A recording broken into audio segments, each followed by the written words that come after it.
ये जो बताया गया है योग दर्शन में, सत्य, अहिंसा, परिग्रह और ब्रह्मचर्य, अस्तेय, ये एजुकेशन है। अगर आप पूरा समाज इस पर बिलीव करने लग जाए कि मुझे चोरी नहीं करनी है, मुझे संग्रह नहीं करना है, मुझे ब्रह्मचर्य से रहना है, मुझे सत्य बोलना है, तो क्या रेप होंगे?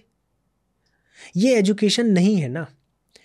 ये एजुकेशन साथ में सेक्स एजुकेशन उस स्तर पर हमेशा, चाहे गरीबी हो, चाहे कोई भी सामाजिक बुराई हो, चाहे डिस्क्रिमिनेशन हो, चाहे जातिगत डिस्क्रिमिनेशन हो, चाहे जेंडर इनइक्वालिटी हो, चाहे क्लाइमेट चेंज हो, चाहे करप्शन हो, चाहे पोल्यूशन हो, ये सब आप क्योर नहीं कर सकते।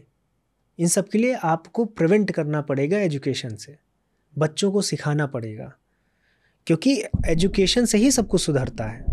एजुकेशन इसीलिए धर्मशास्त्रों में या दर्शनों में ये बातें बताई गई हैं। यदि वो व्यक्ति ब्रह्मचर्य का पालन करता या गृहस्थी होता और उसको पता होता कि मेरा कुछ पत्नी के प्रति धर्म है, तो वो ऐसा नहीं करता। क्यों? क्योंकि एजुकेशन नहीं है। इस तरह से हमने अपनी जनरेशन को आगे नहीं बढ़ाया है। तो वही कह रहे हैं कि एजुकेशन इज़ द की। अगर इसमें किसी भी समस्या के दो ही होते हैं, या तो हम प्रिवेंशन कर लें या तो हम उसका ट्रीटमेंट कर लें, क्योर कर लें। तो हम क्योर करने जाएं क्यों, हम प्रिवेंट ही कर लें।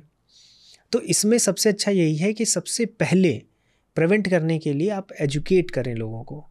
अब इसमें भी यही है कि लोग बोलेंगे कि एजुकेटेड लोग भी कर देते हैं। तो एजुकेशन ये नहीं कि पुस्तक वाली, उसको एक समझ में आए कि एक स्त्री क्या होती है, एक पुरुष क्या होता है, उसके बाद संबंध क्या होते हैं, उसमें और चीज़ें समझाई जाएं। क्योंकि देखिए, जो पढ़ा लिखा व्यक्ति है केवल पुस्तक आधारित व्यक्ति नहीं, समाज के स्तर पर जो जीवंत व्यक्ति है, सज्जन व्यक्ति है, वो ऐसी घटनाएं कभी नहीं कर सकता। हमें ऐसे व्यक्तित्व को आगे बढ़ाना है, ऐसे लोगों को, ऐसे अपने बच्चों में विचार डालने हैं। और आपके बच्चे आपको ही देखकर आगे बढ़ते हैं। आप उनको कितना भी आप बताते रहो कि बेटा देखो ऐसे करना, ऐसे ना, वो नहीं, आप करके दिखाओ।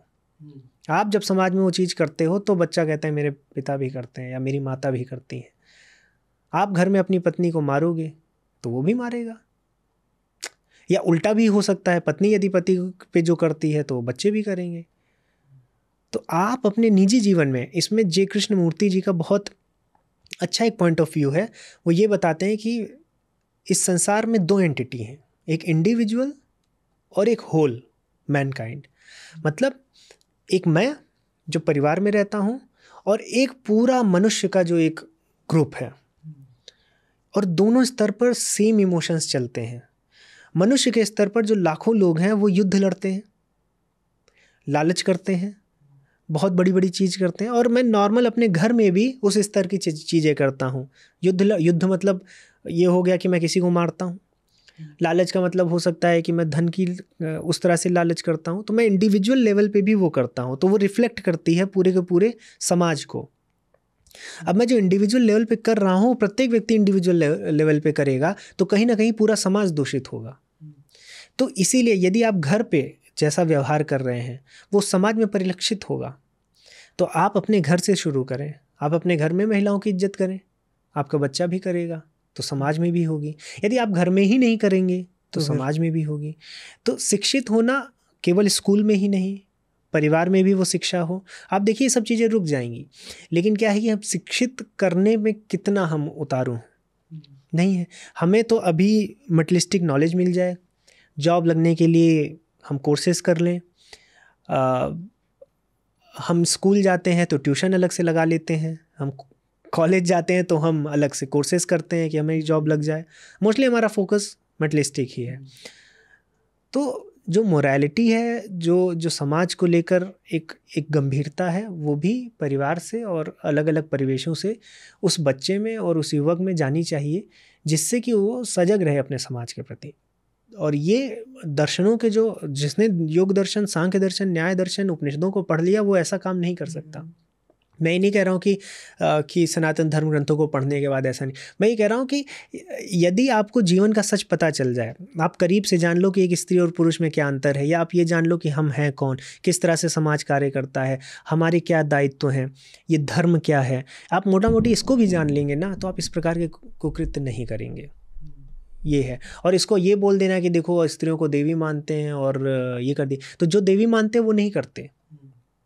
और यदि आप सोच रहे हैं कि वो हिंदू है इसलिए आप बोल दे रहे हैं, तो क्या कोई ऐसे बोलता है कि देखो ये सुबह नमाज करता है और शाम को ये कर दिया, देखो सुबह जीसस क्राइस्ट को ये करता है, शाम को ये कर दिया? वो तो क्रिमिनल है ना। वो अगर जीसस क्राइस्ट के उस पर चल रहा होता, या अल्लाह के उपदेशों पर चल रहा होता, या फिर श्री कृष्ण के उपदेशों पर चल रहा होता, तो नहीं करता।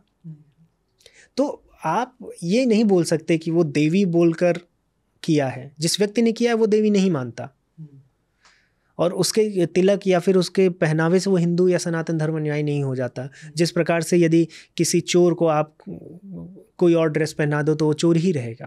तो वो ये चीज़ें समझना पड़ेगा। अधर्म होता है जिसको लोग धर्म के नाम पर कह दे, वो धर्म नहीं होता है, वो अधर्म होता है। तो ये है पूरा केस।